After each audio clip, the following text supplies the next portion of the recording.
The stagecoach kicked up a cloud of dust as it barreled down the winding trail toward Wallace, Montana territory. 1876.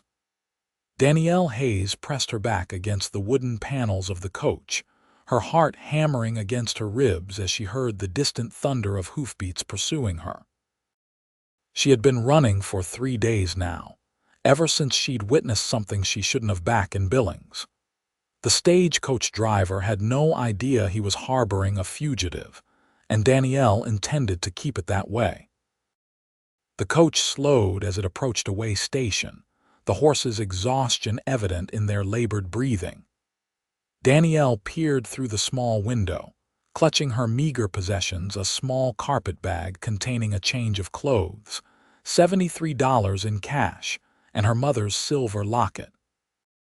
When the driver called out that they'd be stopping for 20 minutes to change horses, panic seized her. They would find her. They always did, as the other passengers disembarked, stretching their legs after the long journey. Danielle slipped out the opposite side of the coach. The afternoon sun beat down mercilessly as she crouched and scurried toward the back of the stagecoach, concealing herself behind one of the large wheels. Her cotton dress, once a cheerful blue, was now coated with a fine layer of dust, helping her blend into the surroundings. She heard them before she saw them, 3 riders approaching the station at a gallop. The lead rider, a man with a distinctive black hat adorned with a silver band, dismounted with fluid grace. Danielle knew him. Howard Mercer, one of Billings' most notorious businessmen. A businessman with blood on his hands. Looking for a woman, Mercer announced to the station master. Petite, auburn hair, green eyes. Name's Danielle Hayes. Stole something valuable from me. Danielle's breath caught. The only thing she'd stolen was knowledge of Mercer's involvement in the murder of the young newspaper editor who'd been investigating his illegal dealings. The station master shook his head. Ain't seen nobody like that.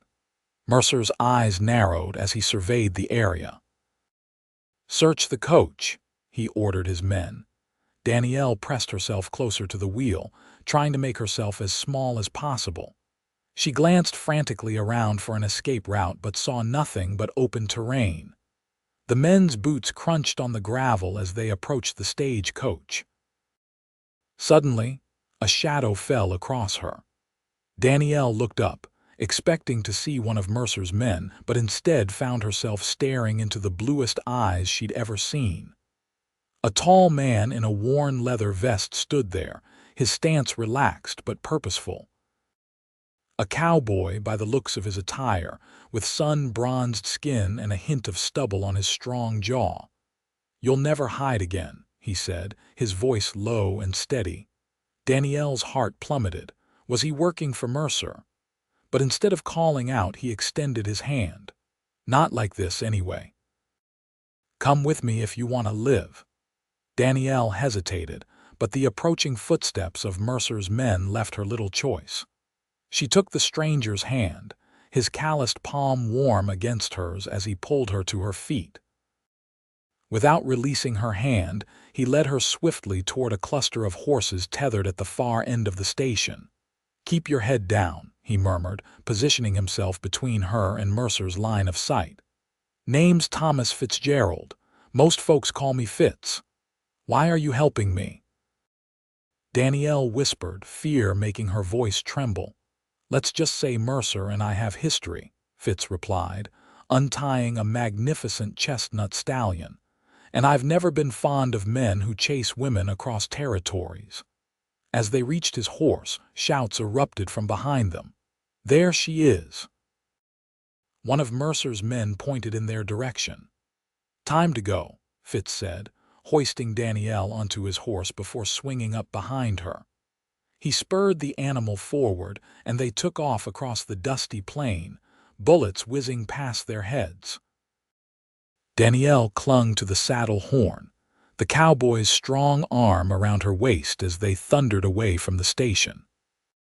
She didn't know who this Thomas Fitzgerald was or why he'd chosen to help her. But as the way station receded into the distance, she felt something she hadn't experienced in days: hope. They rode hard for almost an hour, the powerful horse eating up the miles between them and their pursuers. Finally, when the animal's flanks were lathered with sweat, Fitz guided them into a secluded grove of cottonwoods alongside a small creek. "We'll rest here a spell," he said, dismounting and helping Danielle down. His hands lingered at her waist a moment longer than necessary, and their eyes met briefly before he turned away to tend to his horse. Danielle sank gratefully onto a fallen log, her legs trembling from the exertion and fear. "Thank you," she said, watching as Fitz removed the saddle from his mount and led the animal to drink from the creek.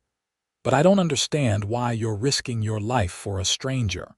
Fitz splashed water on his face before turning to her. "Howard Mercer killed my brother 3 years ago. Called it self-defense, but Jackson never carried a gun a day in his life." His jaw tightened. "When I heard Mercer claiming you stole something, I figured you might be just what I've been waiting for, someone with evidence against him." Danielle's fingers unconsciously went to her bodice, where she'd sewn a folded piece of paper the letter the newspaper editor had written before his death, detailing Mercer's crimes. Fitz's eyes followed the movement. "So I'm right," he said softly. "You do have something on him." She nodded slowly. "I worked as a seamstress in Billings. Mercer's wife was one of my clients. I was delivering a dress to their home when I overheard him arguing with Edward Calloway, the newspaper editor. Later that night, Calloway came to my boarding house. He gave me a letter with evidence of Mercer's crimes: illegal land deals, bribery of officials, even murder. The next morning they found Calloway dead. Fitz crouched beside her. And Mercer thinks you have this letter." "I do have it," Danielle confirmed. "Calloway said to take it to the federal marshal in Helena, but Mercer's men have been after me ever since." A slow smile spread across Fitz's face. "Well, Miss Hayes, it seems our paths were meant to cross. I've been tracking Mercer for years, looking for a way to bring him down." He straightened up, offering his hand once more. "What do you say we get that letter to Helena together?" Danielle hesitated only a moment before taking his hand. "I'd like that very much, Mr. Fitzgerald." As the sun began to sink toward the western horizon, they remounted Fitz's stallion and continued their journey, staying off the main trails. Danielle was acutely aware of the warmth of Fitz's chest against her back, his arms around her as he held the reins. For the first time in days, she felt protected rather than hunted. "We'll reach my cabin before nightfall," Fitz said, his breath warm against her ear. "It's not much, but it's secure. We can rest there tonight and head for Wallace in the morning." "Wallace? I thought we were going to Helena." "We are, eventually. But Wallace is closer, and I have friends there who can help us. It's safer than trying to make it all the way to Helena with Mercer on our trail." Danielle nodded, trusting his judgment. As they rode, Fitz told her about his life, how he'd come to Montana Territory after the Civil War, worked as a ranch hand before saving enough to buy his own small spread. He spoke of his brother Jackson, the gentle schoolteacher whose death remained unavenged. In turn, Danielle shared stories of her childhood in Ohio, her journey west after her parents' deaths, her dreams of someday owning her own dressmaking shop. The sun had nearly disappeared when they reached a small cabin nestled against a hillside, surrounded by pines. It was indeed humble, just one room with a stone fireplace, a table with 2 chairs, a cupboard, and a narrow bed in the corner. But to Danielle, after days of running, it looked like paradise. "It's not much," Fitz said apologetically as he lit a lantern. "It's perfect," she replied sincerely.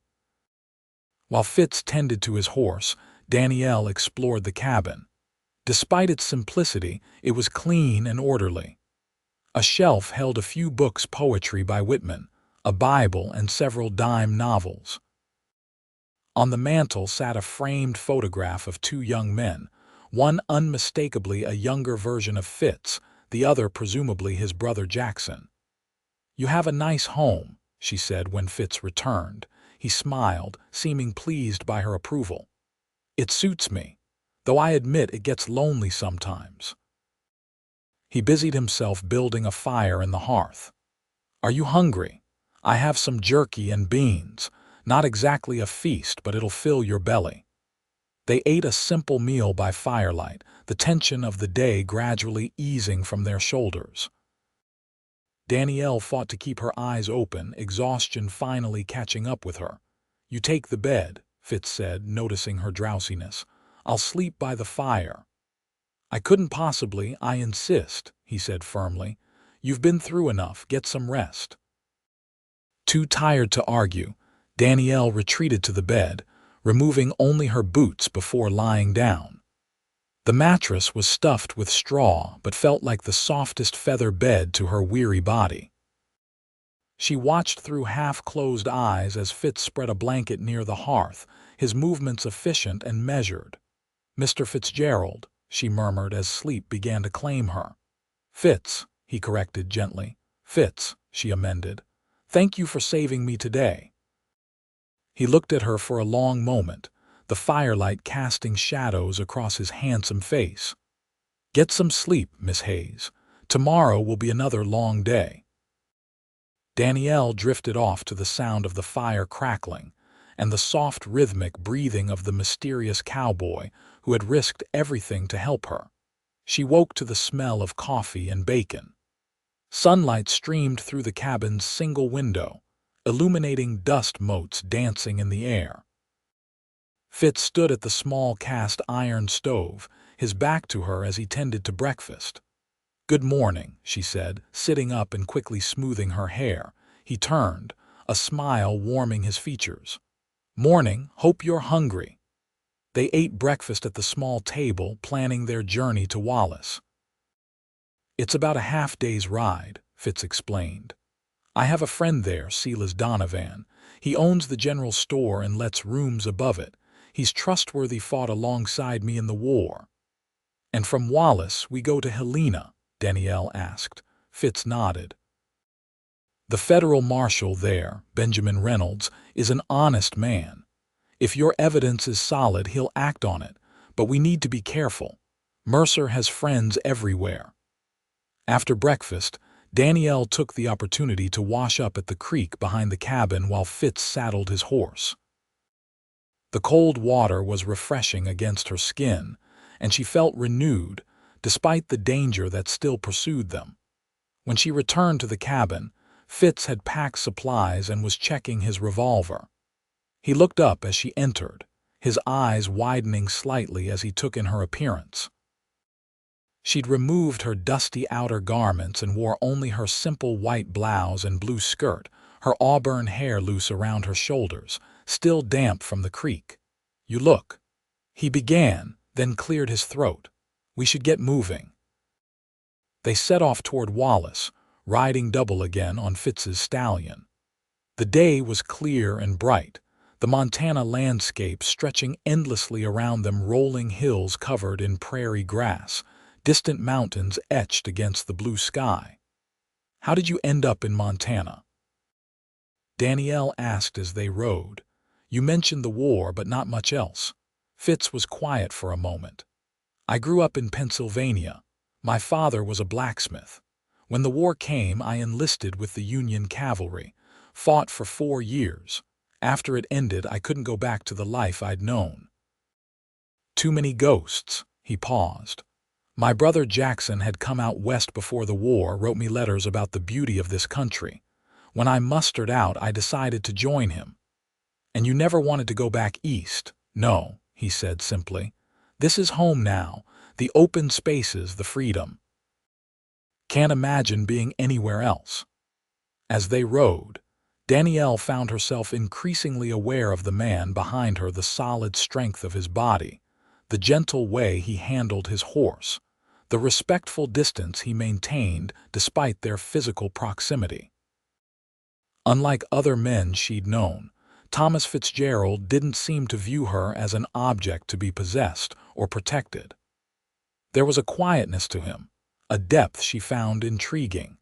They stopped at midday to rest the horse and eat a simple lunch of jerky and hardtack. As they sat beneath the shade of a lone pine tree, Fitz suddenly tensed, his hand moving to his revolver. "What is it?" Danielle whispered, alarmed. "Riders," he said, nodding toward the horizon. "3 of them. Could be nothing, but we can't take chances." They mounted quickly, veering away from their original path and heading toward a line of hills to the west. Danielle glanced over her shoulder and saw the distant riders changing course to follow them. "They've seen us," she said, fear clutching at her throat. Fitz spurred the horse to a gallop. "Hold on tight." They raced across the open terrain, the stallion's powerful legs eating up the ground beneath them, but their pursuers were gaining. A shot rang out, the bullet kicking up dirt several yards to their right. "They're Mercer's men," Fitz growled. "We need cover." Ahead lay a rocky outcropping. Fitz guided the horse toward it, dismounting quickly once they reached the shelter of the rocks. He helped Danielle down and unslung his rifle from the saddle. "Stay low," he instructed, positioning himself behind a boulder. "If anything happens to me, take the horse and ride hard for Wallace. Ask for Sila's at the general store. Tell him what happened." "Nothing's going to happen to you," Danielle said fiercely, crouching beside him. A bullet ricocheted off the rock above their heads. Fitz returned fire, his expression grim. 3 against 1 aren't great odds, but I've faced worse." The gunfight lasted several tense minutes. Fitz managed to wound one of Mercer's men, sending him retreating. The other 2 continued their assault, keeping Fitz and Danielle pinned down.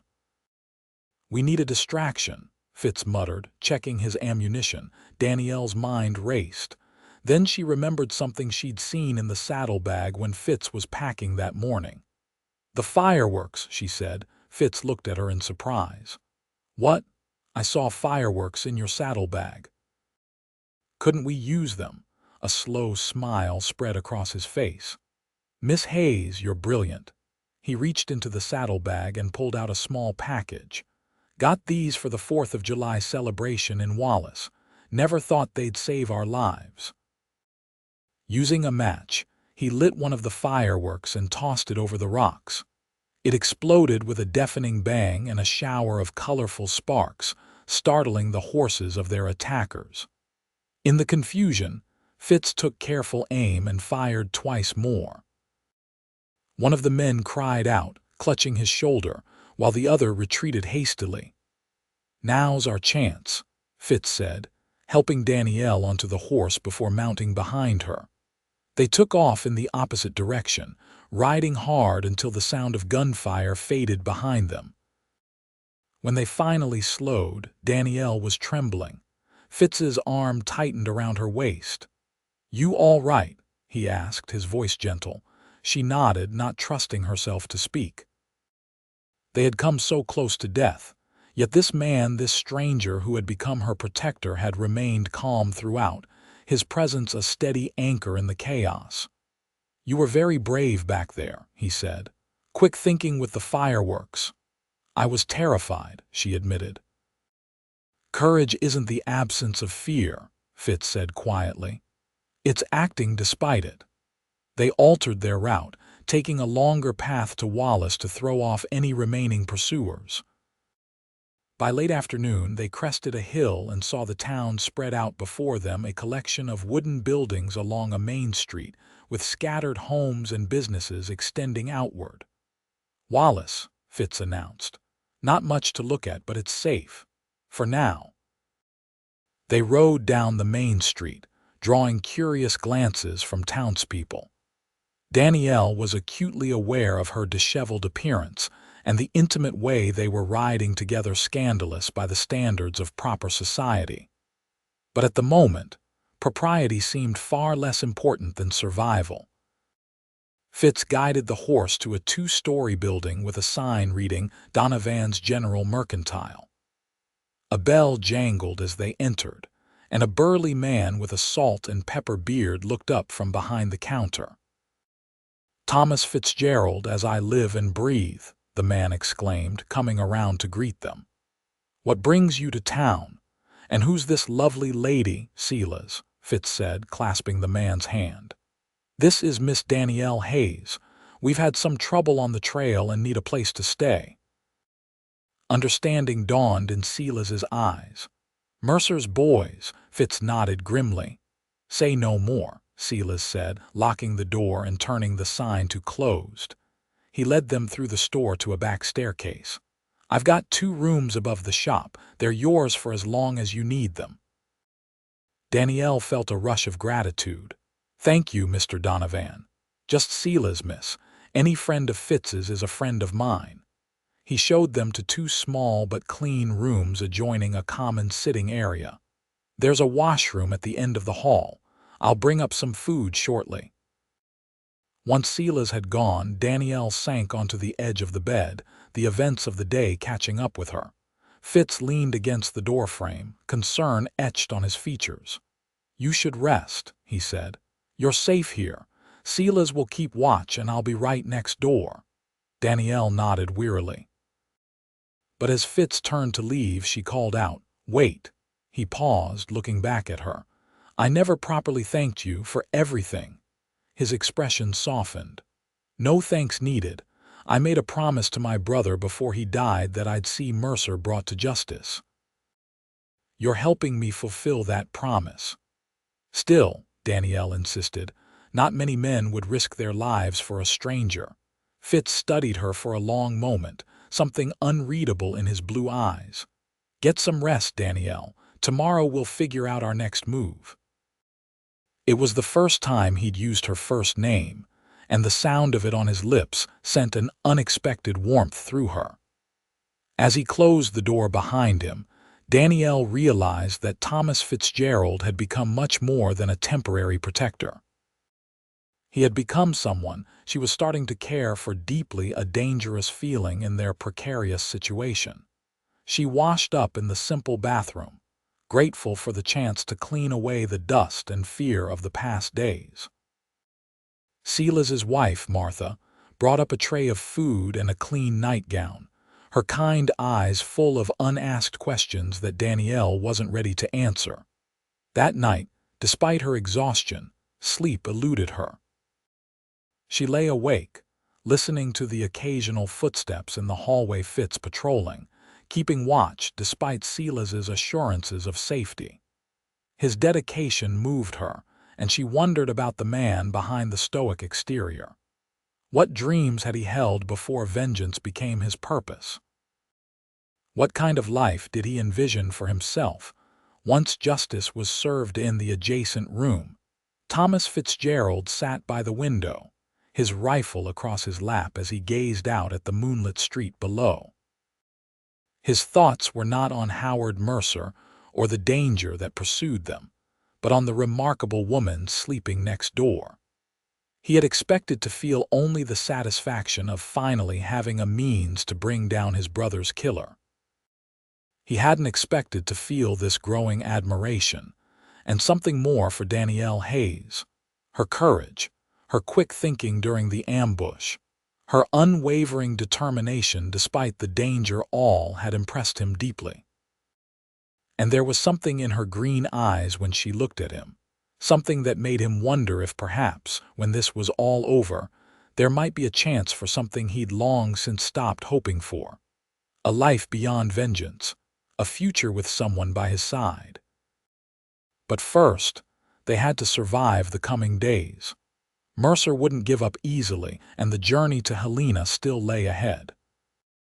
With a sigh, Fitz returned his attention to the street, alert for any sign of danger that might threaten the woman who was rapidly becoming far more important to him than he'd ever anticipated. Morning brought a gentle knock at Danielle's door. She opened it to find Fitz standing there, freshly shaven and wearing clean clothes presumably borrowed from Silas, though they fit his tall frame well enough. "Breakfast is ready downstairs," he said, "and Martha's laid out some clean clothes for you. Thought you might like to dress before facing the town." Danielle was touched by the thoughtfulness. "Thank you. I'll be down shortly." The dress Martha had provided was simple but well made, a soft blue calico that complemented Danielle's auburn hair. There was even a hairbrush and pins for her to properly arrange her locks. When she descended to the store's back room where a breakfast table had been set, both Fitz and Silas stood at her entrance. "My, don't you clean up nice," Silas said with a fatherly smile. "Martha's got a good eye for sizes." Fitz said nothing, but the appreciation in his gaze spoke volumes. He held out a chair for her, his fingers brushing against her arm as she sat, a brief touch that sent a flutter through her chest. Over breakfast, they discussed their situation. Silas had news that troubled them both.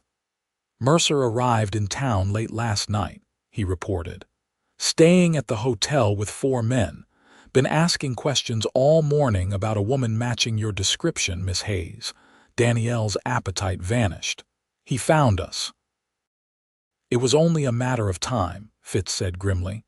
"Wallace isn't that big, but this changes our plans. We can't risk the road to Helena now. They'll be watching every trail out of town." "What options do we have?" Danielle asked. Fitz exchanged a look with Silas. "The railroad," Silas suggested.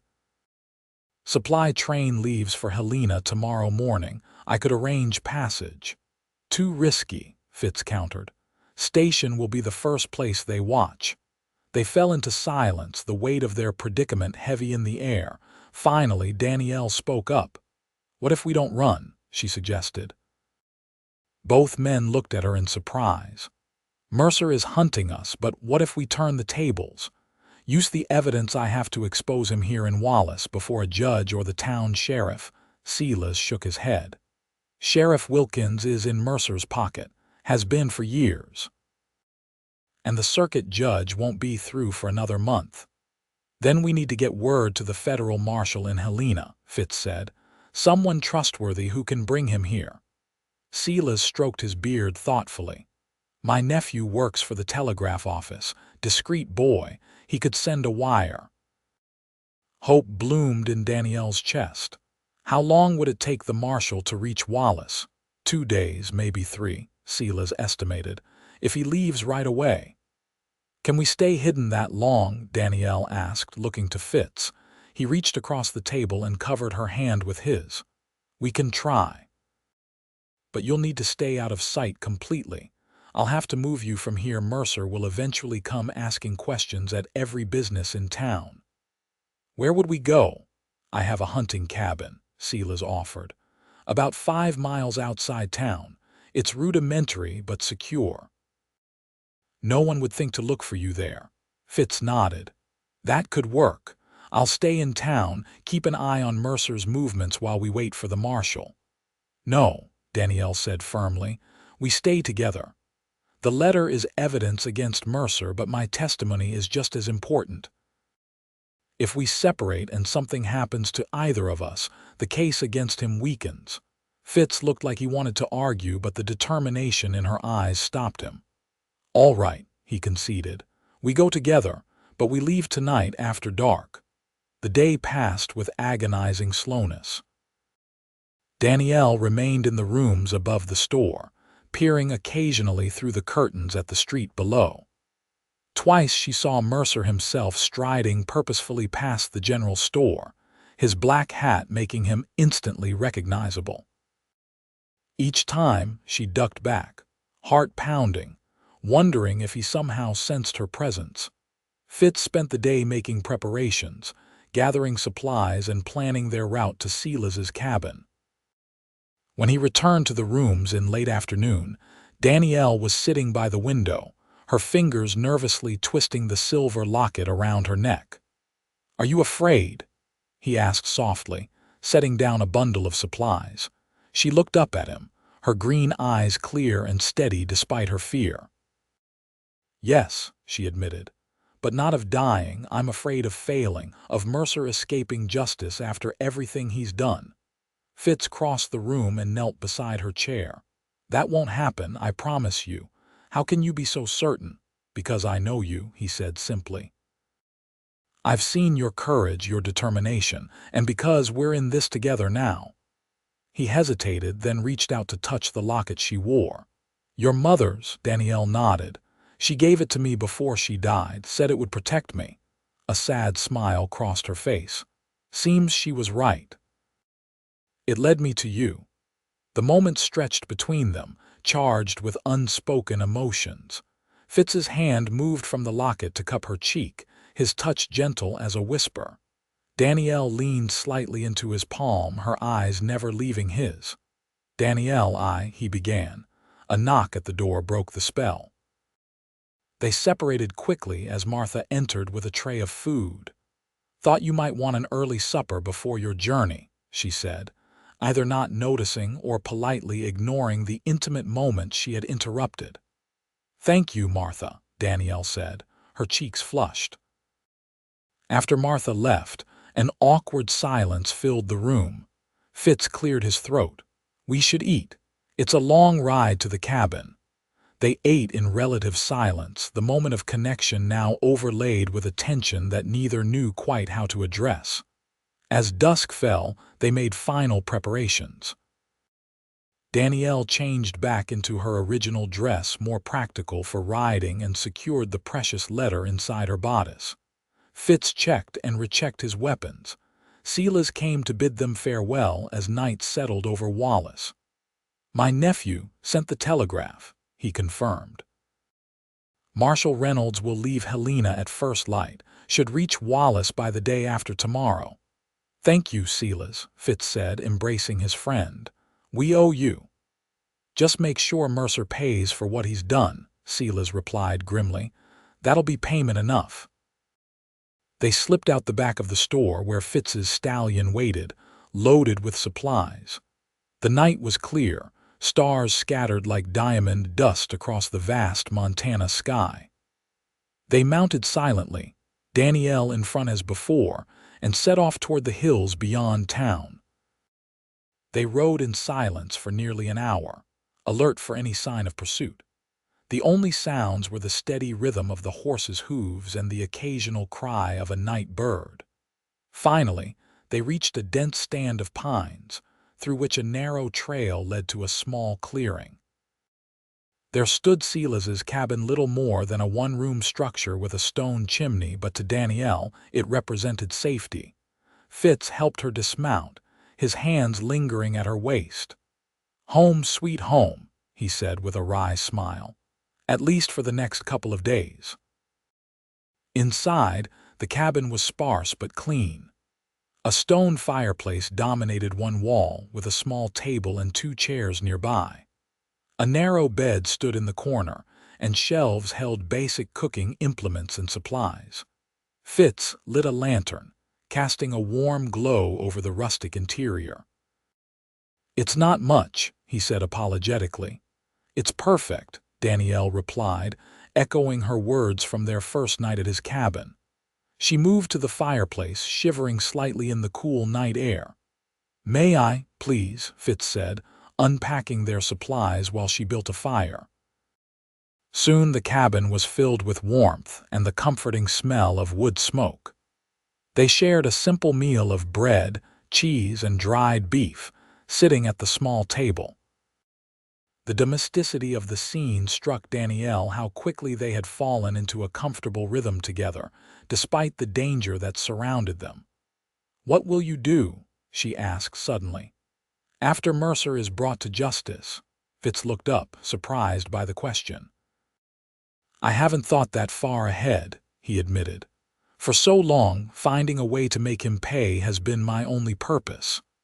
"But it can't be your only purpose forever," Danielle said gently. "Your brother wouldn't want that for you." Fitz was quiet for a long moment. "No, he wouldn't," he finally agreed. "Jackson always said I needed to find something to live for, not just someone to avenge." He looked at her, his blue eyes reflecting the firelight. "What about you? After this is over, I'd like to open my own dressmaking shop, Danielle said, warming to the subject. Somewhere peaceful. Not too big a town, but big enough to support a business. Wallace could use a good seamstress, Fitz suggested, his tone casual but his eyes intent on her face. Danielle's heart quickened. Could it? I hadn't considered Wallace. It's growing. Railroads bringing new folks in every month. And he added, his voice softening, it has other advantages.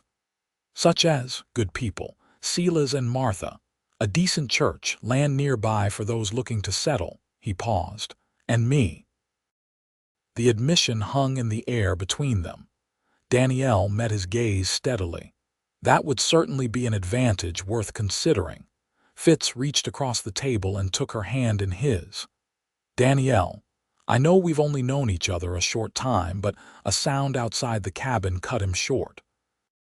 In an instant he was on his feet, revolver drawn. Stay down, he whispered, moving to the window. Danielle crouched by the fireplace, fear climbing up her throat. Fitz peered cautiously through the small window, then relaxed slightly. It's just a deer, he said, returning to the table. But we should be more careful. No lantern light after tonight, and we'll need to keep the fire small. Danielle nodded, her heart still racing from the brief alarm. Do you think Mercer will find us here? Not if we're careful, Fitz assured her, but we need to be prepared for anything. They finished their meal in silence, the momentary intimacy broken by the reminder of their dangerous situation. When it came time to sleep, they faced the awkward reality of the cabin's single bed. You take it, Fitz said predictably. I'll sleep by the fire. Danielle looked at the narrow bed, then back at Fitz. There's room for both of us, she said boldly, though a blush colored her cheeks. If we're careful, it's too cold for you to sleep on the floor. Fitz's eyes widened slightly. Danielle, your reputation, my reputation, is the least of my concerns right now, she interrupted with a small laugh. Besides, who's to know out here? After a moment's hesitation, Fitz nodded. All right, but I'll stay on top of the covers. They settled awkwardly onto the narrow bed, both fully clothed. Fitz true to his word with the blanket between them. Despite the barrier, Danielle was acutely aware of his presence beside her, the warmth of his body, the soft sound of his breathing, the faint scent of leather and pine that seemed to cling to him. Fitz, she whispered into the darkness, using the shortened name that felt increasingly natural. Are you afraid? There was a pause before he answered. Not of Mercer, he said quietly, but of what comes after, of building a life that isn't defined by vengeance. Danielle rolled onto her side to face him, though she could barely make out his profile in the dim light from the dying fire. It doesn't have to be vengeance or nothing. There's a whole life waiting for you, family, perhaps, love. His hand found hers in the darkness, fingers intertwining. I'm beginning to believe that might be possible, he murmured. They fell asleep that way, hands clasped between them, the danger temporarily forgotten in the quiet intimacy of touch. The next day passed with agonizing slowness. They remained inside the cabin, speaking in hushed tones and keeping the fire small to minimize smoke. Fitz ventured out only briefly to tend to his horse and check the perimeter for any sign of intruders. They passed the time talking, learning more about each other with each passing hour. Danielle told him about her childhood in Ohio, the influenza epidemic that had claimed both her parents, her journey west in search of a new beginning. Fitz spoke of his time in the cavalry during the war, the nightmares that still occasionally haunted him, the peace he'd found in the Montana wilderness. Jackson was the gentle one, he said, smiling at memories of his brother. Always had his nose in a book. Came out west to teach at the territorial schools. He believed education was the future of the frontier. He sounds wonderful, Danielle said, touched by the obvious love in Fitz's voice. He was. He saw the good in everyone. Fitz's expression darkened. Even Mercer, at first, thought he was just an ambitious businessman bringing progress to Montana. It wasn't until Jackson uncovered Mercer's scheme to swindle land from local farmers that he realized the truth. And that's when Mercer killed him, Fitz nodded grimly. Called him out in front of the saloon. Jackson didn't even own a gun. Shot him down in cold blood and claimed self-defense. No witnesses willing to say otherwise. Danielle reached out, placing her hand over his. "We'll make it right, Fitz, I promise." That evening, as they shared another simple meal, a new tension filled the air, not of fear, but of anticipation. Tomorrow the marshal would arrive in Wallace. Tomorrow they would finally have a chance to bring Howard Mercer to justice. And tomorrow, perhaps, they could begin to think about a future beyond vengeance and running. "If all goes well," Danielle said, breaking the comfortable silence, "this time tomorrow it will be over." "Yes," Fitz agreed, his eyes meeting hers across the table. "But some things will just be beginning." Her heart quickened at his words, at the promise they held. "What things?" Fitz rose from his chair and came around the table, kneeling beside her.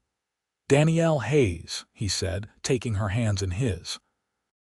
"I know it's too soon, and there's still danger ahead, but I need you to know that these past few days with you have changed everything for me. For years, I've been existing, not living focused only on avenging Jackson. But you've reminded me what it means to care for someone, to have something to live for rather than just something to fight against." Tears pricked at Danielle's eyes. "Fitz, I'm not asking for promises," he continued earnestly. "Just a chance. When this is over, a chance to court you properly, to see if what I'm feeling, what I hope you're feeling too, is something that could grow into a future together." Danielle freed one hand to touch his face, her fingers tracing the line of his jaw. "I'd like that very much," she whispered. "More than I can say." Fitz leaned forward slowly, giving her time to pull away if she wished. But Danielle closed the distance between them, her lips meeting his in a kiss that was both tender and full of promise. His arms encircled her waist, drawing her closer as the kiss deepened, expressing all the emotions that had been building between them since that first moment behind the stagecoach. When they finally broke apart, both were breathing unevenly. Fitz rested his forehead against hers, a smile playing at his lips. "I've been wanting to do that since I first saw you hiding behind that stagecoach." "I'm glad you waited until we were properly introduced," Danielle teased, her heart lighter than it had been in days despite the danger that still loomed. That night, they again shared the narrow bed, but this time Fitz didn't insist on staying above the covers. They lay facing each other, hands entwined between them, stealing occasional soft kisses as they talked about possibilities for the future, a future that suddenly seemed within reach. "I never thought I'd find someone like you," Fitz admitted in the darkness. "Especially not hiding behind a stagecoach in the middle of nowhere." Danielle laughed softly. "It wasn't my most dignified moment. I disagree. It was the moment that changed my life." His voice grew serious. "No matter what happens tomorrow, I want you to know that meeting you was worth everything." Danielle's response was to lean forward and kiss him once more, pouring all her newfound feelings into the gesture. Whatever dangers tomorrow held, tonight they had found something precious, something worth fighting for. Morning brought a clear sky and renewed determination.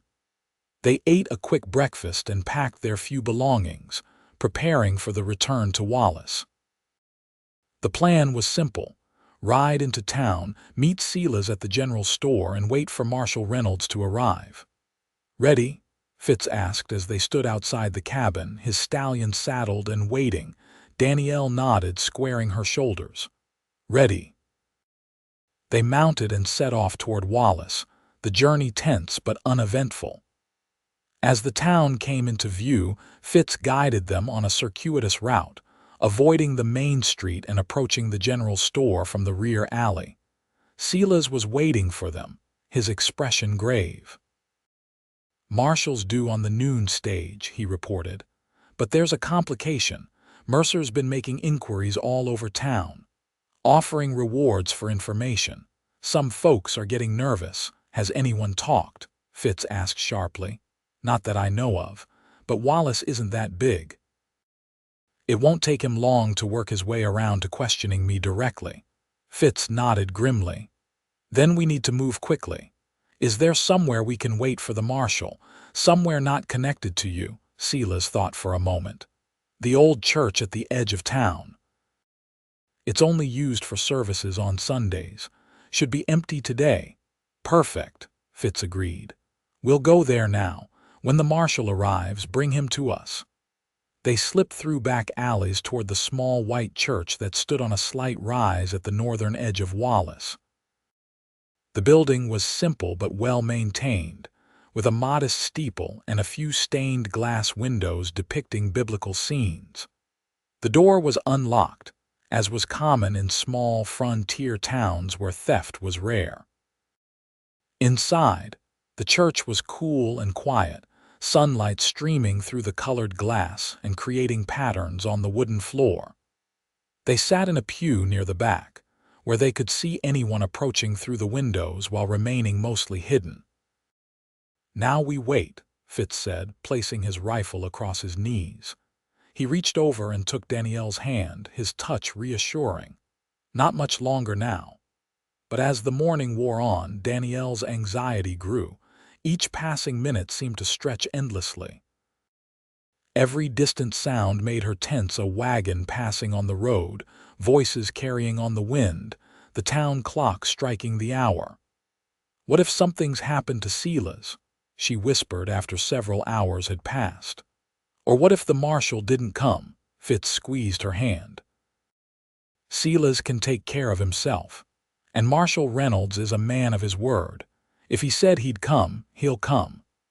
Just as the words left his mouth, the church door creaked open. Both of them tensed, Fitz raising his rifle. But it was Silas who entered, accompanied by a tall man in a long coat, a silver star pinned to his vest. "Marshal Benjamin Reynolds." "Thomas Fitzgerald," the marshal said, extending his hand after Silas had made introductions. "Your friend's telegraph was most interesting, and you must be Miss Hayes." Danielle nodded, sizing up the lawman. Reynolds was middle-aged, with graying hair at his temples and eyes that had seen their share of violence. But there was fairness in those eyes, and determination. "I believe you have evidence against Howard Mercer," Reynolds said, getting straight to business. "Yes, sir," Danielle replied, retrieving the letter from inside her bodice and handing it to him. The marshal read it carefully, his expression growing graver with each line. When he finished, he looked up at them both. "This is damning," he said simply. "Combined with your testimony, Miss Hayes, it's more than enough to arrest Mercer for multiple crimes, including the murder of Edward Calloway." Relief washed over Danielle. "So it's over." "Not quite yet," Reynolds cautioned. "I need to take Mercer into custody, and he won't go quietly. He has men with him." "At least 4 that we've seen," Fitz confirmed. The marshal nodded thoughtfully. "I brought 2 deputies with me. They're at the sheriff's office now, explaining the situation to Wilkins. With any luck, he'll cooperate rather than risk being implicated himself." "What do you need us to do?" Fitz asked. "Stay here," Reynolds said firmly. "Both of you. I'm going to arrest Mercer at his hotel. Once he's in custody, I'll send word, and then I'll need your formal statements." Fitz looked like he wanted to argue, but Danielle placed a hand on his arm. "Please, Fitz, let the marshal do his job." After a moment's hesitation, he nodded. "All right, but be careful, Marshal. Mercer's desperate, and desperate men are dangerous." "I've dealt with worse," Reynolds assured him. "Silas, you should go back to your store. Act normal. If anyone asks, you haven't seen these 2. Silas agreed and both men left, leaving Fitz and Danielle alone in the church once more. The wait was even more agonizing now, knowing that at this very moment, Marshal Reynolds was confronting Howard Mercer. "It's almost over," Fitz said, pacing the length of the church. "After all this time, Jackson will finally have justice." Danielle watched him, her heart full of conflicting emotions: hope for their future, fear for the present moment, and concern for the man she'd come to care for deeply. "And then what?" Fitz stopped pacing and turned to her. "And then I keep my promise to you, a proper courtship if you'll have me." Before she could respond, the sound of gunshots echoed from the direction of town. They both froze, exchanging alarmed glances. "Stay here," Fitz ordered, moving toward the door. "No," Danielle protested, grabbing his arm. "You told the marshal we'd wait." More gunshots rang out, closer this time. Fitz's expression hardened. "Something's wrong. I need to see what's happening." He moved to a window, peering cautiously out. What he saw made him curse under his breath. Mercer and two men heading this way, fast. Danielle's blood ran cold. How did they find us?" "Doesn't matter now," Fitz said grimly, checking his rifle. "We need to move. Back door." She shook her head. "There isn't one, just the front and a small window in the vestry." Fitz made a quick decision. "The vestry then, quickly." They hurried to the small room behind the altar, where the minister prepared for services. A narrow window offered their only escape route. Fitz broke the glass with the butt of his rifle, cleared the shards, and helped Danielle through first. He was halfway out himself when the church door crashed open. "They're here somewhere," Mercer's voice boomed through the sanctuary. "Find them." Fitz dropped to the ground outside and grabbed Danielle's hand. "Run," he whispered, "toward the trees." They sprinted across the open ground behind the church, making for a stand of pines some 50 yards away. They were halfway there when a shout went up behind them. "There they are!" Gunfire erupted, bullets kicking up dirt around their feet. Fitz pulled Danielle behind a fallen log, just as a bullet splintered the wood near her head. "Stay down," he ordered, raising his rifle and returning fire. One of Mercer's men fell, clutching his leg, but Mercer himself and the other gunmen continued their advance, using the church building as cover. "We can't stay here," Danielle gasped, her heart pounding so hard she could barely hear over the roaring in her ears. Fitz glanced around frantically, assessing their options. The trees were still 30 yards away, too far to reach without being exposed to gunfire. Behind them lay only open ground, offering no cover. They were trapped. "When I tell you," Fitz said, his voice steady despite the danger, "run for the trees. Don't look back, don't stop, just run." "What about you?" Danielle demanded, already knowing the answer. "I'll cover you," he said simply. "Keep them pinned down long enough for you to reach safety." "No," she protested fiercely. "I won't leave you." Fitz looked at her, his blue eyes intense. "Danielle, please, I can't lose you." Before she could argue further, more gunshots rang out, but these came from the direction of town.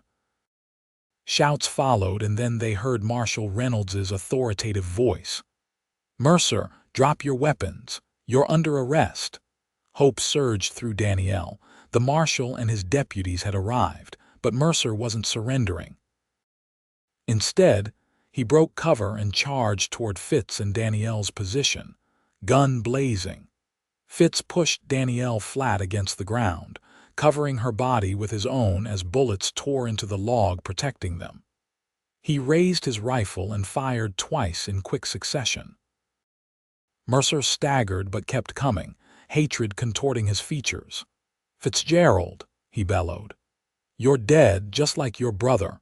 Fitz fired again, and this time Mercer fell to his knees, but he still managed to raise his pistol for one final shot. Fitz threw himself in front of Danielle as the bullet tore through the air. She screamed as Fitz jerked backward. a red stain blooming on his shoulder. In the same instant, Marshal Reynolds fired from behind Mercer, the bullet striking him squarely in the back. Howard Mercer collapsed face first into the dirt, his gun falling from lifeless fingers. "Fitz!" Danielle cried, crawling to where he lay grimacing in pain. "Fitz, stay with me!" "I'm all right," he gasped, though the spreading bloodstain suggested otherwise. "Just a scratch." Marshal Reynolds reached them, kneeling beside Fitz to examine the wound. "Bullet went clean through," he reported, "but he needs a doctor." Everything that followed happened in a blur. Deputies secured the surviving members of Mercer's gang. Fitz was carried to the doctor's house in Wallace, Danielle refusing to leave his side. The townspeople emerged from their homes and businesses, word of Howard Mercer's death and the gunfight at the church spreading rapidly. The town doctor, a gruff older man named Peterson, treated Fitz's wound with efficient care. "Lucky man," he pronounced after bandaging the injury. "Missed anything vital. He'll heal with proper rest." Danielle sat beside Fitz's bed, holding his hand as the doctor gave instructions for his care. Fitz was pale but conscious, his eyes never leaving her face. "You saved my life," she said softly when they were finally alone. "Again." He managed a weak smile. "Becoming a habit, isn't it?" She laughed through tears she hadn't realized were falling. "One I could do without." "You scared me half to death." "I'm sorry," he said, squeezing her hand, "but I'd do it again in a heartbeat." Danielle leaned forward to press a gentle kiss to his forehead. "I know, that's why I love you." The words slipped out before she could consider them, but once spoken, she knew they were true. Fitz's eyes widened, then softened with an emotion that made her heart swell. "Say that again," he whispered.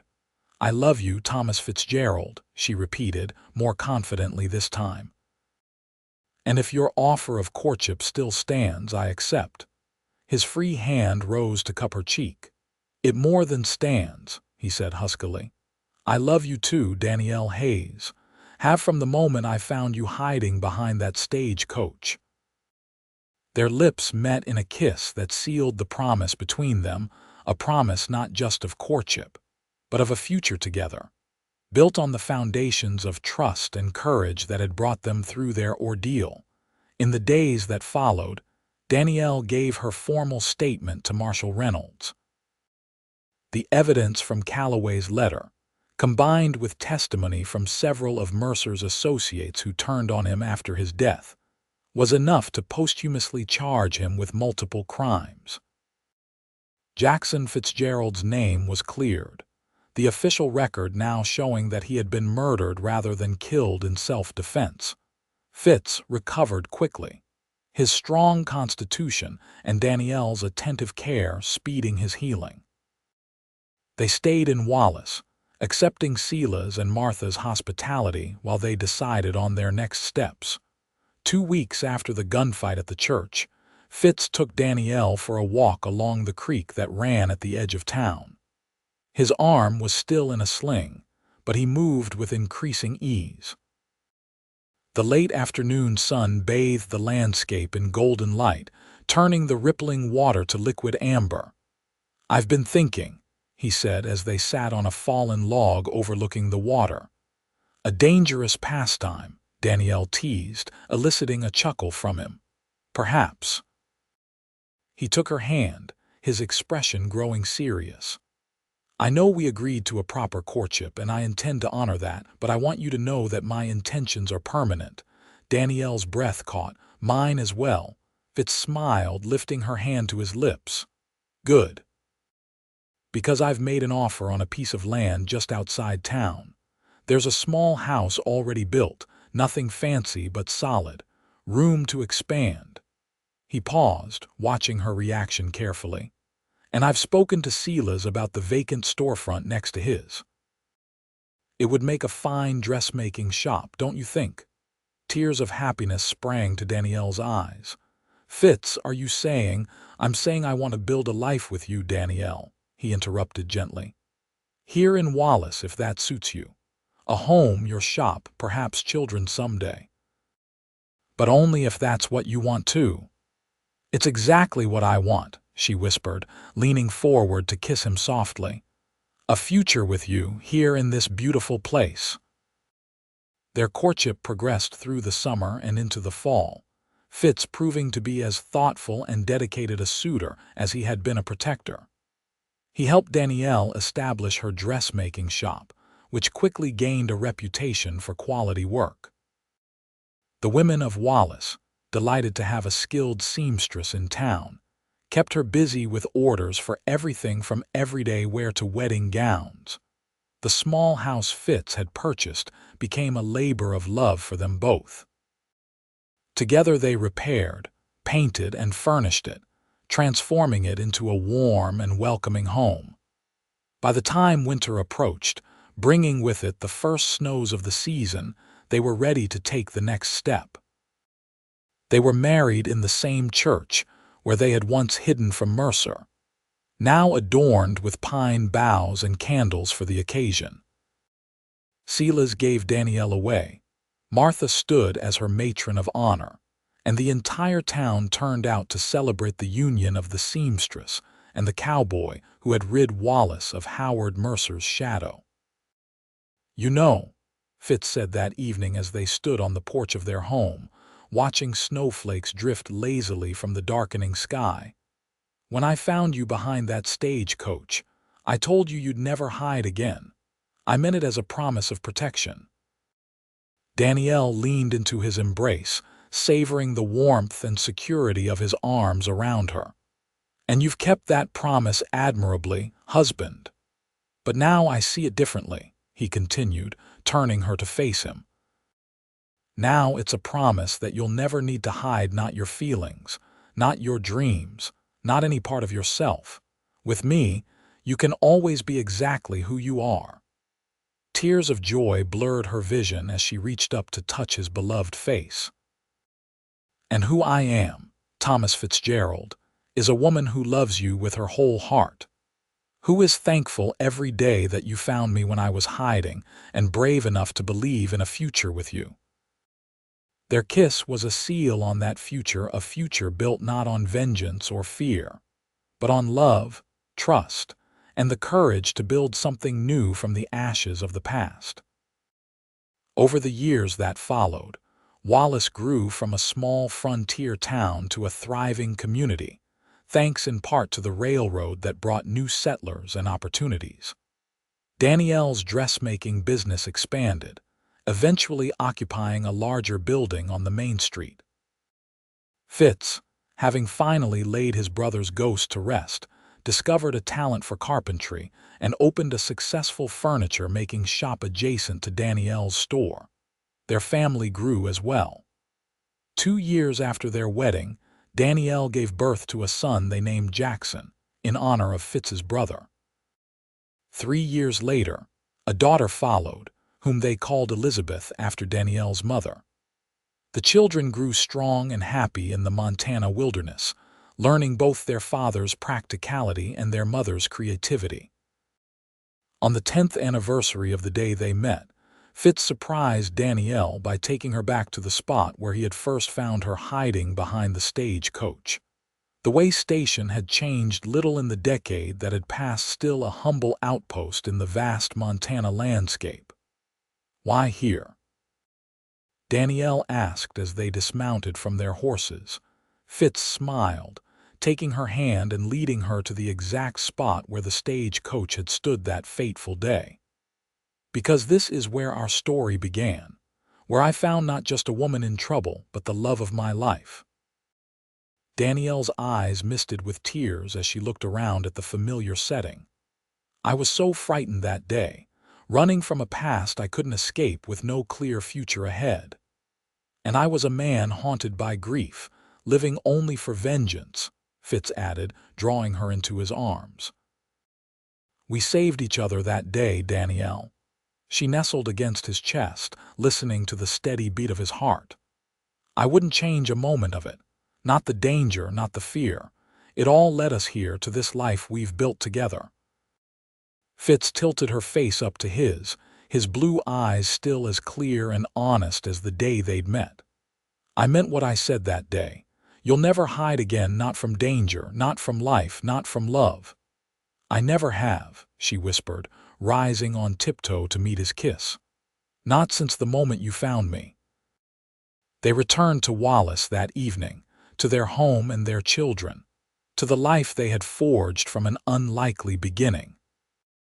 Their story became something of a legend in the town, the tale of the seamstress who hid behind a stagecoach and the cowboy who found her. How together they brought a murderer to justice and found a love that would last a lifetime. And if sometimes, in the quiet moments before dawn, Danielle would wake and watch Fitz sleeping beside her, marveling at the journey that had brought them together, who could blame her? From the ashes of fear and vengeance had risen something beautiful and enduring, a love strong enough to heal old wounds, brave enough to face any danger, and true enough to last through all the seasons of their lives. In the years that followed, they witnessed the changing of the American frontier. The Wild West gradually gave way to settlements, railroads, and the trappings of civilization. But in Wallace, Montana, now a respectable town with paved streets and electric lights, people still told the story of Danielle Hayes and Thomas Fitzgerald, the woman who hid, the man who found her, and the love that transformed them both. And when visitors asked Danielle if the stories were true, she would simply smile and say, "He promised I'd never hide again, and I never have."